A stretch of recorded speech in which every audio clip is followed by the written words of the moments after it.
अस्सलाम वालेकुम वरहमतुल्लाहि वबरकातुह। सवाल इंटरेस्टेड है, पूछ रहे हैं कि जो पैसा बेईमानी से, झूठ से, फ्रॉड या चोरी से कमाया जाता है, उस पैसे का हम ज़कात उस पैसे से निकाल सकते हैं?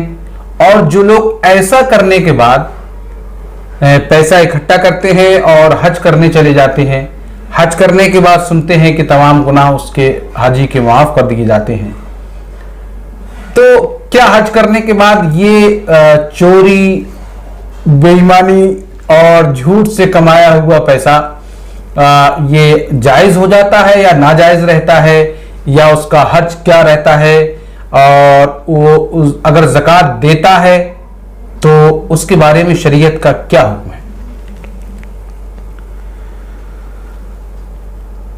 इस सवाल का जवाब ये है कि हराम की कमाई, फ्रॉड करके कमाया हो, चोरी करके कमाया हो, कहीं डाका डाला हो या किसी से गस्ब कर लिया हो, छीन लिया हो, यानी उन तरीकों से माल इकट्ठा किया जिसको शरीयत मुतहरा ने हराम करार दिया है, तो इस तरीके, इन तमाम तरीकों से जो हराम किए हुए तरीके हैं, इकट्ठा किया हुआ जो भी माल होगा वो जाहिर है कि हराम होगा, वो दूसरों के हुकूक होंगे, इसका हक नहीं है अपना। अगरचे बज़ाहिर मिल्कियत इसकी है उस पर, लेकिन वो कभी भी इसका नहीं हो सकता, कभी इसका हो नहीं सकता। जाहिर है ज़कात उसी वक्त वाजिब होगी जबकि ये उसका हकीकतन मालिक हो।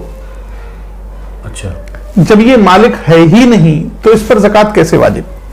बल्कि इस इंसान पर तो वाजिब ये है कि जिससे जिसका हक छीना है उस तक पहुंचाए, अच्छा, और अपनी गलती की माफी मांगे।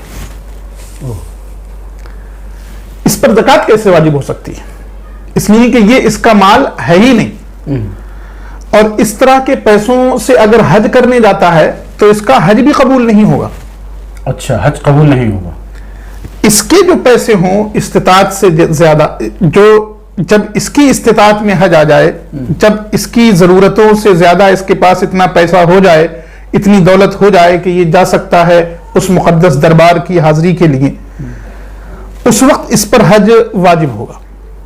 ये तो दूसरों का पैसा है, दूसरों की दौलत है, इस पर हज वाजिब होने या इस पर ज़कात फर्ज होने का सवाल ही नहीं पैदा होता। बल्कि मुझे अफसोस है, और अफसोस के साथ साथ ताज्जुब भी, कि लोग कहां तक सोचने लगे हैं कि अगर हम किसी तरह से हराम कमाई इकट्ठी कर लें, हराम की दौलत इकट्ठी कर लें और फिर हज कराएं तो हमारा ये पैसा पाक हो जाएगा, हमारा ये पैसा साफ हो जाएगा और हम इसके मालिक हो जाएंगे, ये हमारे लिए जायज हो जाएगा। हरगिज हरगिज ऐसा नहीं हो सकता। अला इन्नल खबीस ला युकफ्फिरुल खबीस, जो हराम का कमाया हुआ पैसा है, हराम है, वो हकीकतन हमारा हक ही नहीं है, हमारी मिल्कियत में है ही नहीं। अब अगर हम उसको अपना समझ रहे हैं तो ये गलत है हमारा समझना। हम पर तो शरीयत ने वाजिब ये किया कि हमने जिससे छीना, जिसका गस्ब किया, जिसके यहां से चोरी करके लाए, जिसके यहां डाका डालकर लाए, उसके यहां जाकर वापस करें और उससे माफी मांगे। शरीयत मुतहरा ने यह हम पर फर्ज किया है। या मान लीजिए सूद का पैसा है, या सूद का पैसा जिससे लिया, जो हराम के जरिए कमाया गया, उस तक पहुंचाएं, उसको वापस करें। हरगिज हरगिज ऐसा नहीं हो सकता कि किसी के हज करने से अगर वो पहले सूद लेता था तो उसकी सारी सूद की कमाई हलाल हो जाएगी, जायज हो जाएगी, तय्यब हो जाएगी, ऐसा हरगिज हरगिज नहीं हो सकता जी। बहुत से लोग इस जुमले का ये गलत मतलब निकालते हैं कि हज करने से पिछले सारे गुनाह माफ हो जाते हैं।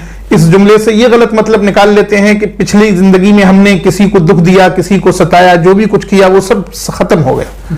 हालांकि ऐसा हरगिज नहीं है। ऐसा कुछ जो दौलत आपके पास हराम की इकट्ठी की हुई है वो हराम ही रहेगी। आपने अगर सूद लेकर इकट्ठी की है, चोरी ले करके इकट्ठी की है, तो वो दौलत कभी भी पाक नहीं हो सकती, तय्यब और हलाल नहीं हो सकती। हज करने से हकीकतें नहीं बदल जाती, जिसकी जो हकीकत है वो हकीकत रहेगी जी। लिहाजा आप पर शरीयत ने जो वाजिब किया आप उसको कीजिए। जिसका आपने छीना, जिससे जुल्मन आपने लिया, ज्यादती की, वो सब उसको वापस कीजिए। ये जरूरी है, हज करना जरूरी नहीं है आपके लिए, ना हज आप पर फर्ज।